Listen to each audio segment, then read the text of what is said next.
think I'm ready.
In the lead, we have Harry's Lament, looking as blue as the sky overhead. Right behind him is the Purple Hat, looking fancy as ever with a splendid purple hat and matching horseshoes.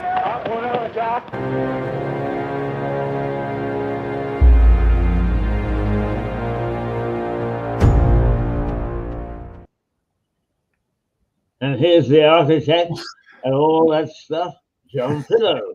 Good morning, John.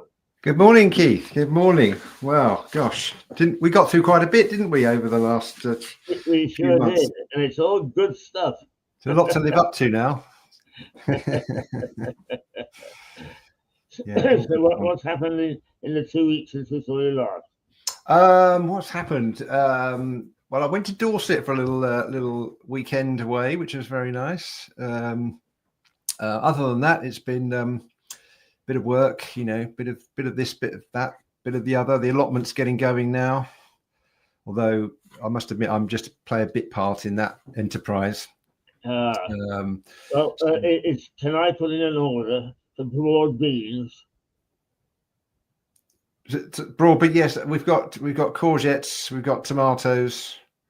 The onions went in. I think the leeks went in a couple of days ago. Oh, very nice. So, yeah, but the ground is very hard. It's been back-breaking stuff. Yes. So I'm glad I don't have to do much of it. That's good. That's good.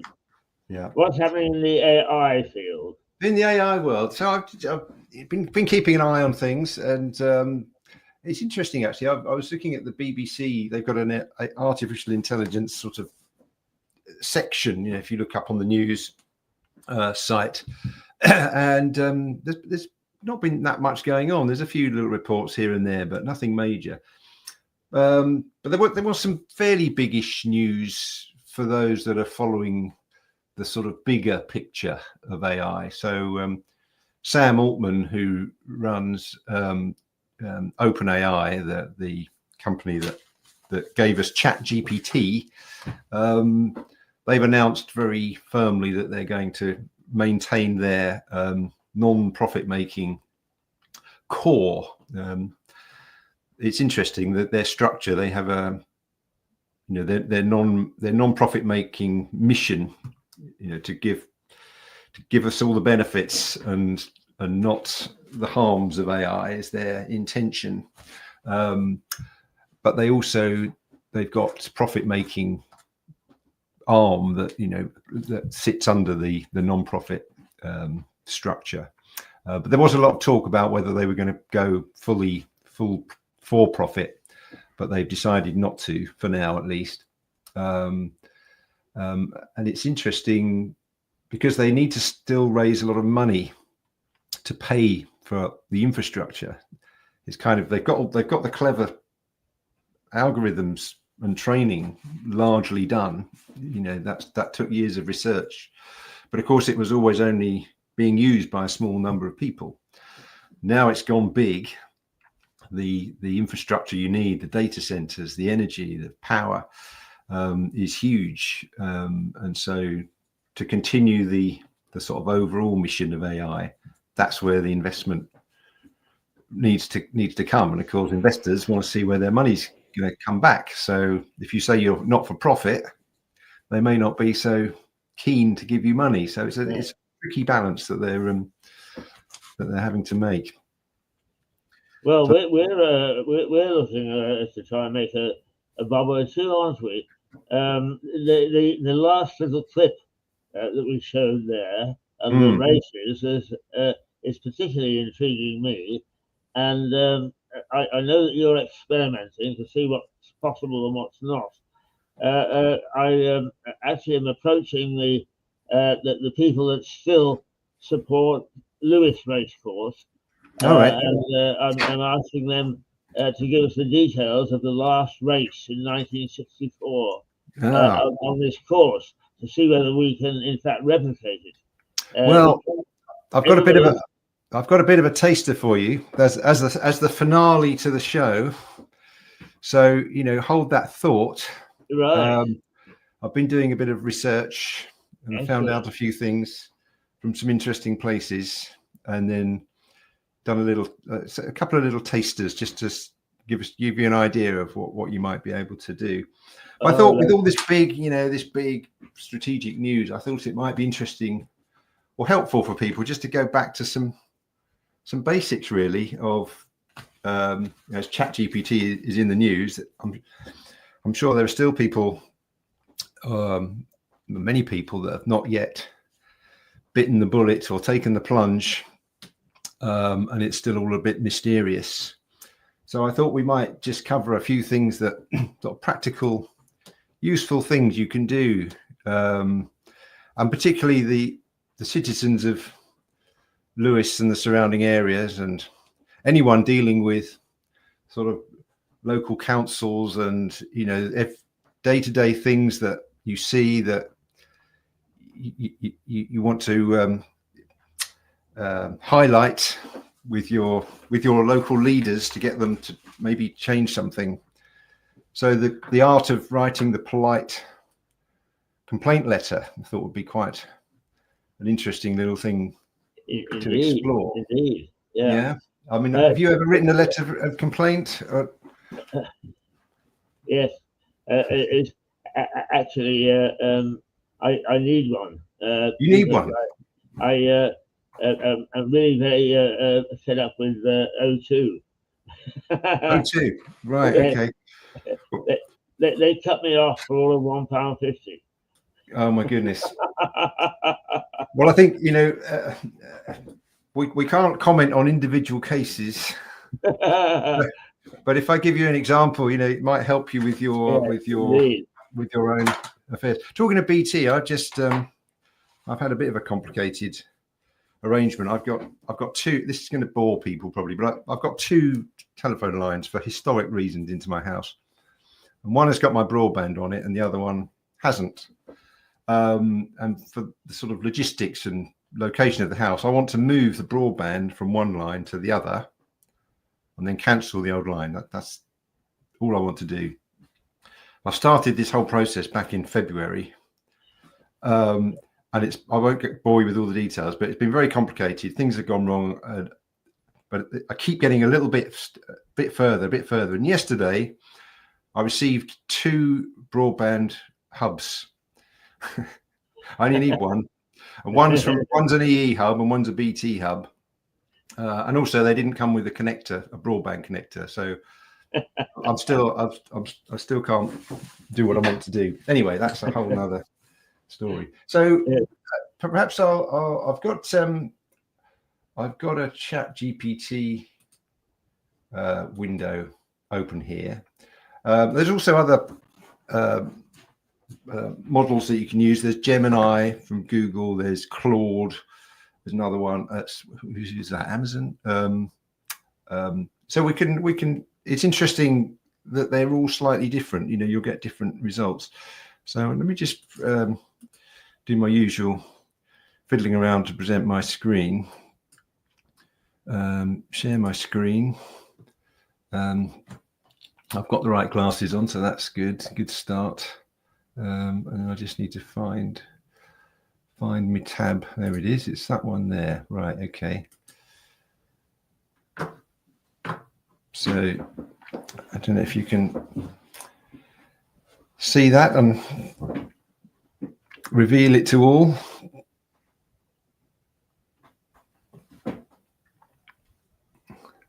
It popped up in the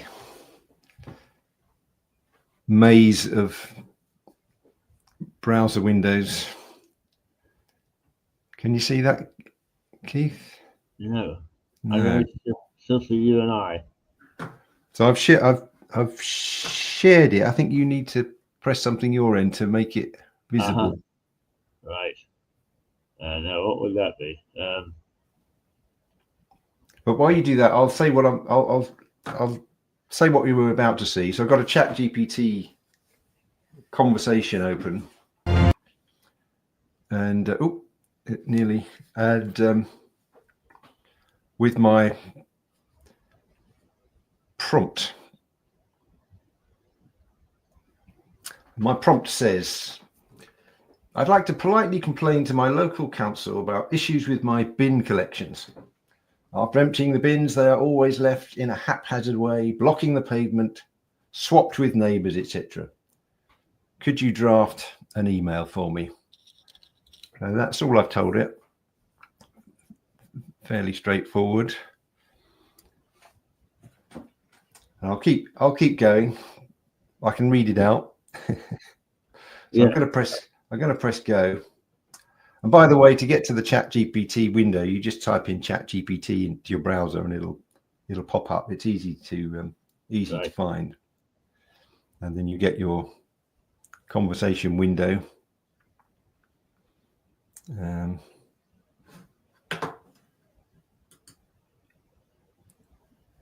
Yes, it does say. It says I'm definitely sharing, so there should be something.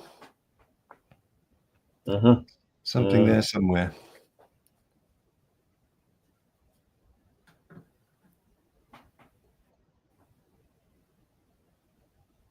I'm going to hit the go button anyway. And so it's doing a bit of thinking. It's being very nice to me. It says, certainly, here's a polite but firm draft you can use to email your local council about the bin collection issues.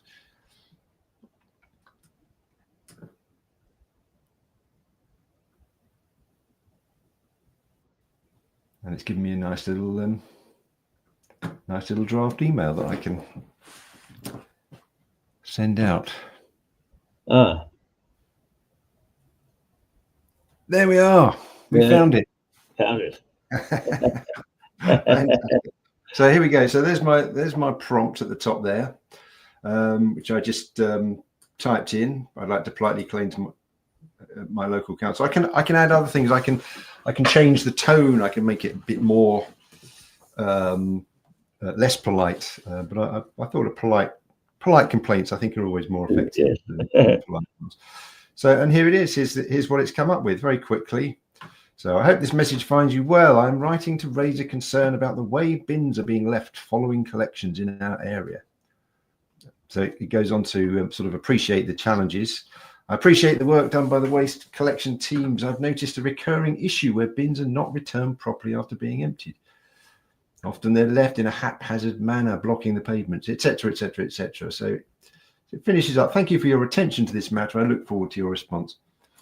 So I might want to make a few tweaks to that, but I thought that was pretty good to go. Yes. It makes the point, doesn't it? Yeah, it's very nice. It would save you a bit of time. If you're a busy person, you've got maybe you've got 70 complaints to write today. You can knock them out so much quicker. Yeah. And also they'll always be slightly different. So if I type this into, let me go to another one. I'm going to go to Claude. Here's another language model. It's calling me Jim for some reason. I can't remember why I called myself Jim. I was probably being a bit concerned about them knowing who I was. So I'll just put that prompt in there again. Let's just make the screen a bit bigger so you can see that. So it's the same prompt.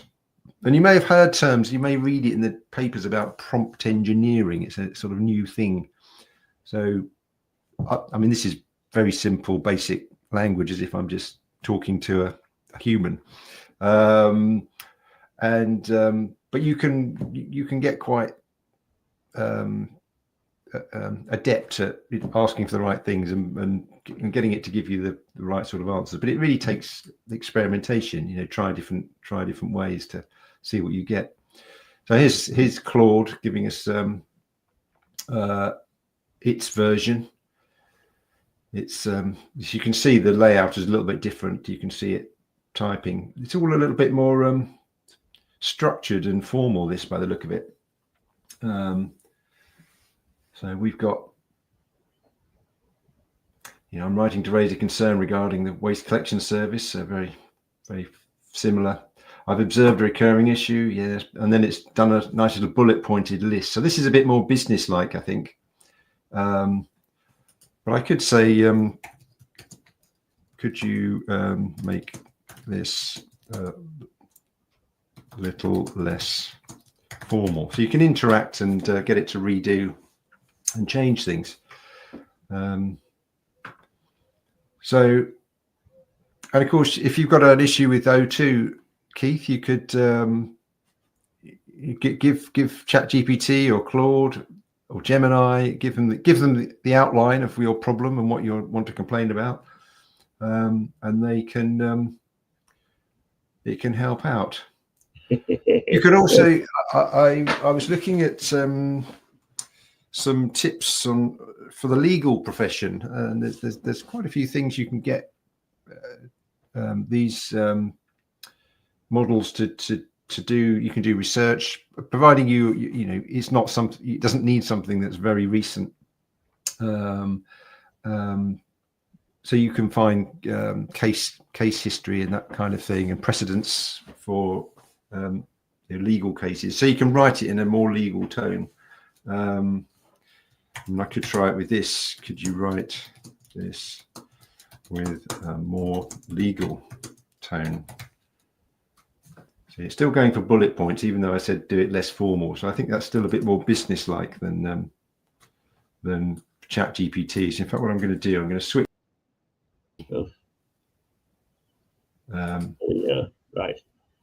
Yes, I cut you off for all of about a millisecond. Yeah, that's interesting.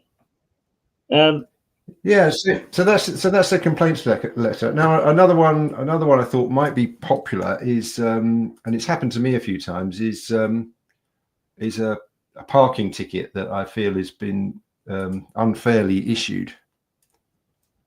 And that was that's quite useful. So there's some quite everyday things I'd like to. So this one, I'd like to appeal a parking ticket where the online instructions were unclear, and I bought a ticket for the wrong day. I thought it would default to today, but in fact, the ticket was dated for the following day. This actually happened to me, and I wrote a letter myself, and they upheld my complaint and rescinded the fine. Right. But here we go. With the assistance of AI. All with the assistance of AI. So I won't go through it. People, you get the idea of what you can do, and it's pretty good. And of course it's all in your control. So once you've got the text, you don't have to use it exactly as it's written. You can adjust it, you can amend it before you actually send it out. But there was one final one that I thought, again, dealing with delicate issues, you're perhaps struggling to find the right words. So I don't know if you're aware, I've got a neighbour called Philip. Yes, yeah. Am I aware? And there's many. We've had many a dispute, over his dog harassing my rabbits.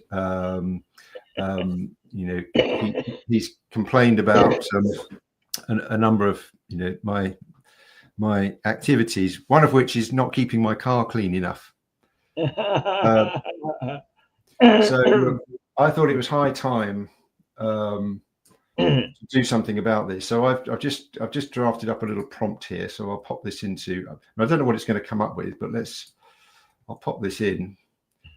So I have a neighbour called Phil. I'll give them the name so that they know who I'm addressing. He keeps complaining that my car is dirty and brings the street into disrepute. Brackets, not to mention that it's also a Tesla. So could you draft a humorous spoof letter about taking him to court for violating my human right to have a dirty car? By the way, he's a retired lawyer and a Manchester City football fan. So I've given it a few details to get its teeth into, and hopefully I'll get this letter round to Phil before he sees this program. So here we go. Let's see what it's come up with. It's come to my attention through your repeated and unsolicited commentary. That sums it up nicely. You find the current external condition of my vehicle, a humble Tesla model, I can even put the model number in there, to be aesthetically offensive, and in your words, a blight on the neighbourhood and a stain on the street's reputation. While I appreciate your deep concern for vehicular hygiene and suburban dignity, I must advise you that I am preparing legal action in response to your sustained campaign of car shaming. Under Article 8 of the European Convention on Parking and Personal Expression, I'm entitled to a private family life. Well, this is pretty good. I think you'll like this. This is a fairly firm one. Yeah. It's not terribly polite, is it? No. So it's hasn't what it hasn't done. I don't think it hasn't put in any Manchester City jokes, which is a bit of a shame. Oh, wait a minute. No, there's one. As a Manchester City fan, you are no doubt familiar with the phrase "playing dirty but winning anyway." I therefore find it rich that you object to my vehicle merely sporting a post-match look. So. Yeah. So,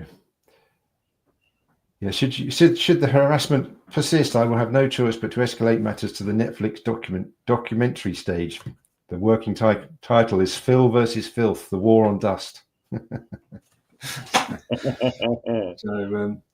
there we go. That's quite good. I don't know if you, because I wrote him a letter about the rabbit incident, about their.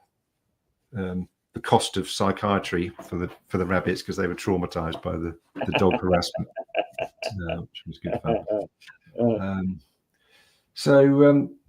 But I just thought it'd be just remind people that it's very, very useful, very handy little tool you can use. That's free, but doesn't cost me anything, I mean, it's strange that earlier this morning, I can never remember who the hell I've spoken to, but I said that I was recording you today, and that in fact you had actually, despite the controversy over AI, had given us some very nice, gentle and positive things, and that this made me much more sympathetic to AI than some other people have been, and in fact you have, and that's why I showed your various projects at the start of the show. They are very positive, John. Well, I hope so. Yes, I mean we've got to. Well, I mean, why? The way I look at it is, why wouldn't you try and make it useful and helpful, and get the most out of it? But of course, there are people that will have a different perspective on what they might use it for, and use it for negative things. But but that's the same with anything. You can drive a car in a positive or negative way, can't you? Yeah, you can use it as a weapon, or you can you can give way to people and let that there's. So it's just another thing that humans have invented that they can use against each other. I mean, your attitude towards these things is I've now started to use Copilot. Oh, right. Yeah. A fair amount, and I find it very helpful. Yeah, it's interesting. I think the interesting thing for me is really there's no playbook. There's no you've got to just kind of dive in and use it and work out your own way of interacting with it. And you might find that ChatGPT is the tool that speaks in the way that most suits what you're doing, or you might find one of the other tools more appropriate for what you're doing. Some have got different safeguards to others. Sometimes I put something in and it's quite innocuous, but for some reason it's breached some kind of guardrail. What was it? I did something the other day. I think that was on I was trying to create a picture of something. I know what it was. I was trying to get a picture of a robot. I was doing an article about sort of when AI does go wrong, so I wanted to depict this with a robot watering some flowers. So something quite innocuous, but instead of the water going on the flowers, it was going all over the floor. So this is a kind of a plausible way that a robot might not work for you. So I wanted to create this sort of idea that it was he was destroying everything around him, but because I used the word destroy or mayhem or something like that, it refused to create the picture because it said it was violent. But I adjusted my wording a bit and managed to get it back. So yeah, there's lots of different ways. I did a piece probably about. It's getting on for 2 years ago now, probably 18 months at least, around the threats and opportunities of AI. I'm about to kind of revisit that and see where we are now and what we feel. I think there's generally a more positive attitude as it's become more widely understood. And I must confess that I'm not getting negative feelings. Perhaps that's because I'm dealing with you, who are very positive. But I certainly don't feel that it's detracting from my daily life at all. No.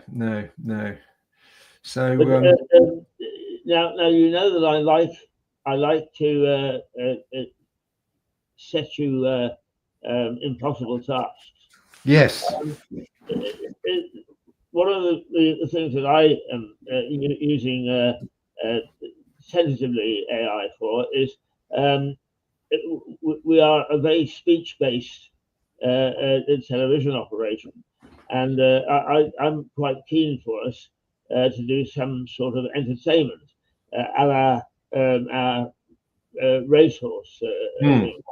But what I've been doing is with Copilot is asking it to do a 10-minute script for a program similar to Downton Abbey, but about a tide village called Sheen, and it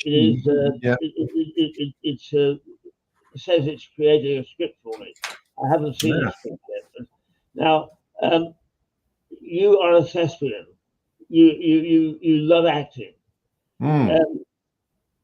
One of the great successes of television was the PBS documentary series on the American Civil War. So it only used very, very limited moving images. The rest was done with photographs and drawings and so on. Now, could you play the part of the Lord of the Manor if we get a script and can put something together like that? Because you're the actor, you're the thespian. Or I might be able to do something. I might be, you might have to speak to my agent. But yeah, that sounds like something that would be quite interesting to get involved with. Definitely. Yeah. Well, Yeah. when I get these scripts, I'll fire it over to you, and it's not something which we'll try and do within 5 minutes. We'll do it properly, but I do think that AI is giving us little guys, if you want to put it that way, the opportunity to do in a mini sense what the big boys are doing. We can't do an hour's Downton Abbey, but we can certainly do 10 minutes the village of Sheen, and it could be an ongoing thing. The year that they've chosen, the AI has chosen, is 1905. So it gives us plenty of room to keep a sort of an arches going, or a coronation street or something.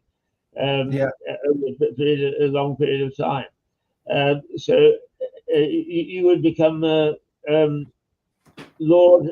I've forgotten what I've called his lordship now, but it's the village of Sheen, and somewhere in the West Country, I think. Oh, right. So that sounds quite intriguing. Yeah.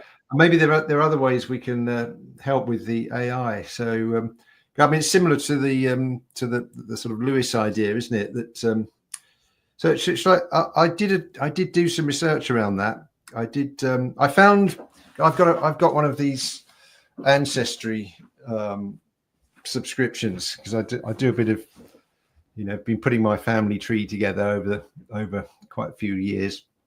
The Prideaux clan, which that's an interesting story.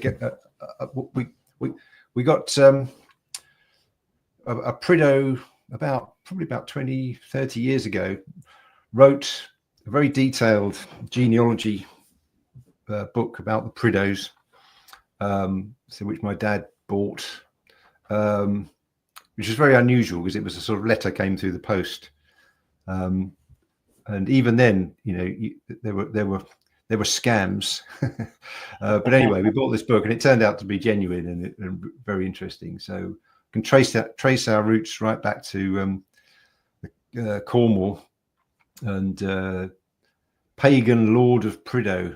And Prideaux is a village in Cornwall, still going. Anyway, I digress. So I've got this genealogy app, but it also includes the British newspaper archives.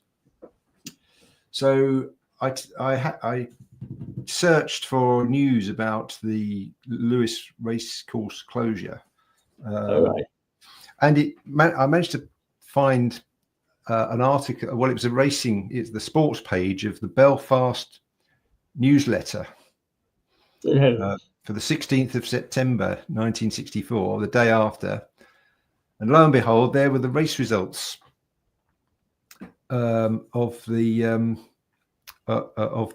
last race. So in fact, it had the results from the day's racing, the last day's racing at Lewis.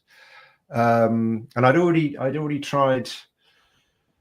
I got ChatGPT to create a transcript, an imaginary transcript of the commentary for the last race, and it came up with something which looked pretty good.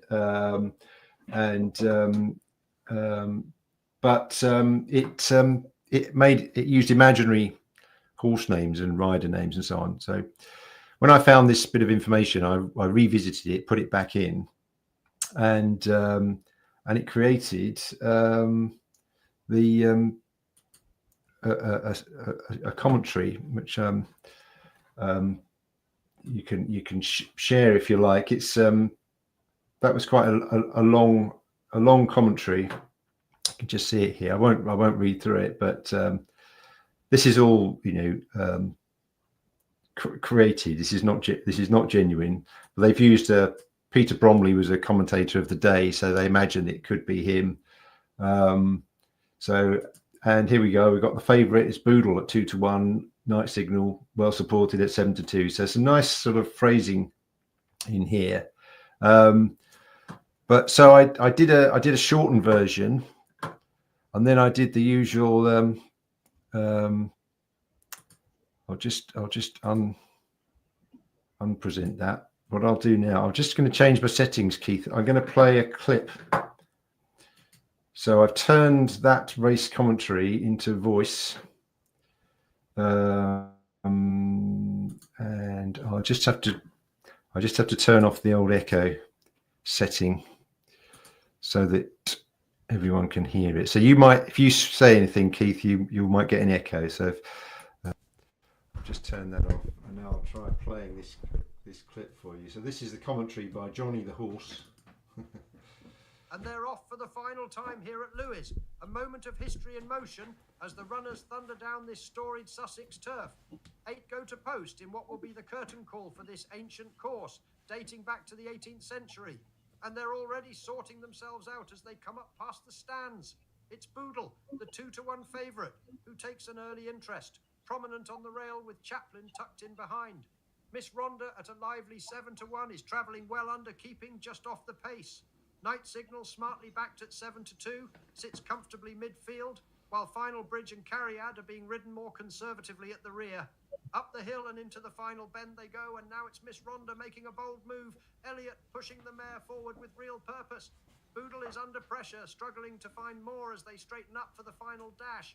Here comes Night Signal now, responding gamely and giving chase. Minito finds a second wind and is picking off tiring rivals one by one. But it's Miss Rhonda. Miss Rhonda, she's in front by a length and isn't stopping. The crowd urging her home in what will be the last roar ever heard here. Night Signal rallies hard, but it's not enough. At the post, it's Miss Rhonda, a poignant winner, trained by T. Masson, etching her name forever in Lewis history. Night Signal brave in second, Minito a gallant third. Boodle, the favourite, fades disappointingly out of the places. The rest come home scattered, the final echoes of hooves fading into legend. That's all from us at Lewis today. Back to the Mirador studio. Wonderful. Yeah. The last race at Lewis. So, yeah. And that is that actual or no, that's AI. That's created by AI, right. using a clone of my voice. But the sample I gave it was I was an excited, I did it in an excited commentary type tone, and then it replicated that for the rest. It's sort of you can tell because it just has that same kind of pace and tone all the way through, which in reality it would be a bit more varied. But it's it's an interesting little device. Absolutely. It's, I mean, and because you're a thespian, you're able to translate these scenarios rather well. I can customize my voice to the appropriate style without actually having to sit down and record the whole thing, which would be quite time consuming because you wouldn't get it right first time. You'd go back and want to change things, and it would take it would probably take half an hour, 45 minutes, maybe even longer to do that as a traditional voiceover. Whereas that probably took 5-10 minutes from creating the commentary to doing the audio. So not satisfied with that, I thought, well, let's have a look at what else we can find. So I noticed there were a few pictures came up of Lewis race course, some old black and white. Some were photo stock programs, sites. So I found one that wasn't. You need to be careful with copyright and whatnot. But let me just present something else that I've got here. If I can find it, there's no sound on this, but share screen again. So different. I want to share something different. Where is it? a window. It's.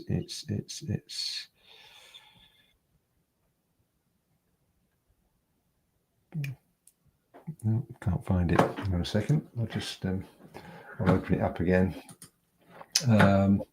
So yes, I found this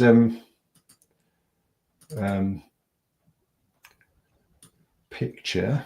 Here we are, racing clip. Just find this again. There we are. So I don't know if you could share that, Keith. You may recognise it. If you do a Google search, you can see this little picture of Lewis. Nice banked course by the look of it. It's very nice. But I put this through an AI animation tool, and it's created this.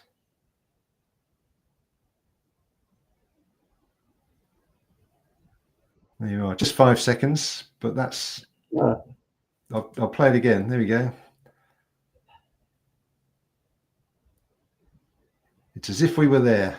Yes, absolutely. Absolutely. John, if you want any copyright-free pictures of Old Lewis Racecourse, I will send you the episodes of our documentary. Okay. There is footage provided by the people who are they have a racecourse trust or something of the sort. Right. It's you can legitimately use it, and you may find stuff that is useful to you. Yeah, I think we could. You could put a few clips together and then use that as the with the commentary, and then maybe we can get some sound effects, some gallopy horses. Now, I have a couple of shots of Gordon Richards leading the paddock as well. Yeah, there we go. Yeah, there's ping it through and see what we can do. Yeah. That was all I did. All I had to do to create that little clip was upload the photo and press one button, and that's what it. I just left it. I didn't try to instruct it to do anything. I just let it use its own intelligence to kind of work out what happens next. But it's interesting the way it filled in the course that's out of shot and put some people on the other side and stuff. Which, if you look really closely, they've got like 3 hands and one leg and things like that. But it's good enough for a moving picture. You don't notice those details. Yeah. I mean, I know that you're interested and that you've got lots of work to do, but another project that would be interesting, I think, is to replicate the Brighton Rock and the gangs who invaded the racecourse, because in fact that really happened on Lewis Racecourse. Oh, really?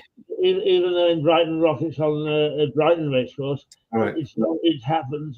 It really did happen, and it's Lewis Crown Court. The gangs were prosecuted, and it ended the terrorization of the Peaky Blinder type operations from terrorizing racecourses throughout Britain. Oh, wow. Yeah, it's quite an interesting story. It's a story. Yeah. So there's plenty of material to keep us going for years.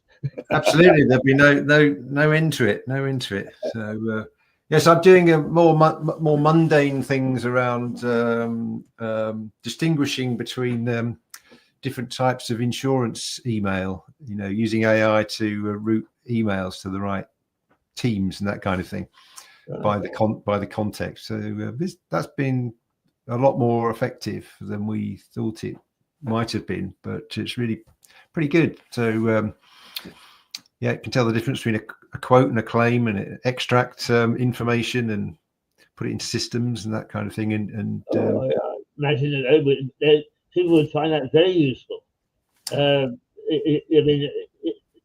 everything really, if you're not familiar with it, is a maze of sayings and phrases and things that mean absolutely nothing to the layman. Yeah, I mean, what's interesting is that these models, they understand things that you think they might not understand. So they do understand legal language. They do understand commercial language, insurance language, banking. There's enough language examples in their database. They got billions of words and documents and sentences, and it's actually quite good at distinguishing these things. It doesn't need additional training. People often think that the models need further training in order to understand their business, but sometimes there's a bit of arrogance around thinking that your business is special or different. But if you're conversing in English, there's a very good chance that the language models will be perfectly capable of distinguishing and interpreting and understanding between things. So yeah, that's been an interesting little project. Yes, indeed. I mean, actually, AI is throwing up, from my point of view, very intriguing little projects. The important thing is, can we turn them into paying for your time to get a nice series going?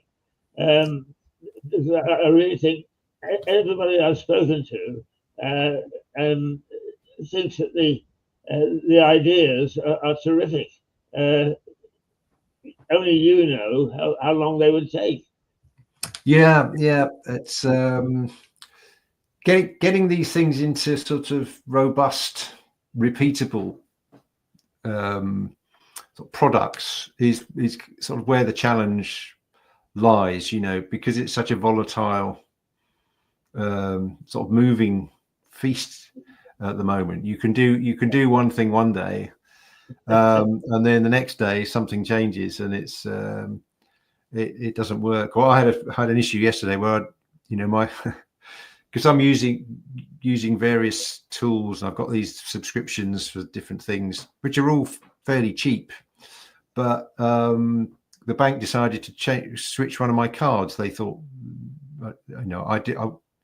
I haven't been defrauded or anything, but they just thought there was a risk for some reason. So they sent me a new credit card. And of course, I've got a couple of subscriptions I've forgotten about, and then they suddenly stopped. So the things I was doing suddenly stopped working because they run out of tokens. So there's all these sort of little things you need to keep an eye on, and that's kind of where the effort is required. Having the ideas is sort of the easy bit. Even the AI quite often is the easy bit. Like getting that film done, that's the easy bit. Just upload the photo, press a button. But putting all that together into something sort of bigger and coherent, and editing it, mixing it, adding the sound, even though you can use AI to help you do all those things, which you would never have been able to do in the past. If this is just something that I couldn't have done because the tools weren't there. So I think there's a whole angle in there about AI helping small businesses, individuals do things that they couldn't do, and can start to compete with the big boys that have got all the funding and the tools and everything. So it does open up opportunities to more people. So that another way of looking at it, where a big corporation might lose some the need to employ people for some mundane tasks. There's a whole thousands of people now able to do something that you had to rely on a corporate organization doing before. So there's lots of opportunities. So overall, I think it'll all balance out, winners and losers. Yeah. Yes. But hopefully more winners than losers. But as we've gone on with this series with you, it's become more and more and more fascinating and interesting. If that's the trend, I suspect that the trend is going to go on for quite some time. So it'll be interesting in a year's time to look back and see where we were as opposed to where we are. Yes. I rather suspect we'll be doing some interesting things. We may well be the focus of some bigger organisations, sort of saying, "Do these things for us," you know. You never know. You never know. You never know. Well, that's wonderful, John. Can you play that little clip again of the race? Yeah. Let me just need to share that again. If I can find it, there it is. There. Ready to go. Do you want to pop it up on the public screen? Yes. There we are. So rolling camera. There they go. Miss Rhodes. I was going to do a bit more research about those horses. Yes. Now that I know who they're called. And the original course was about 2 miles long. It was quite a long course. Yeah, and it wasn't. There weren't fences, were there? It was a flat course. No, it was flat. Flat, yeah. As far as I'm aware, yeah. Yeah, it's interesting. There was some interest.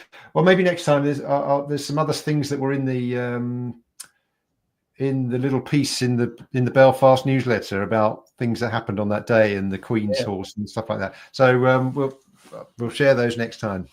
Okay. Yeah. Thank you, John. Thank you, Keith. And see you in 2 weeks' time.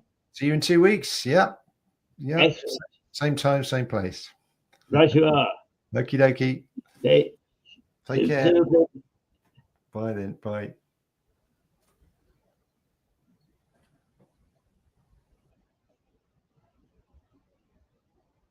All right, there we go. That's John Prideaux, and fascinating stuff again. Absolutely marvelous stuff. And John will be back in 2 weeks' time with some more fascinating stuff. And I'm going to be talking to him in between time because he's got the bit between my teeth as well as his own. And I think we could come up with some very interesting stuff for you. And indeed, we will try very hard. We'll see what's possible. Right you are. Talk to you. Let's see. This is Friday morning, and we'll play this program again this afternoon. So here we go. Toodles.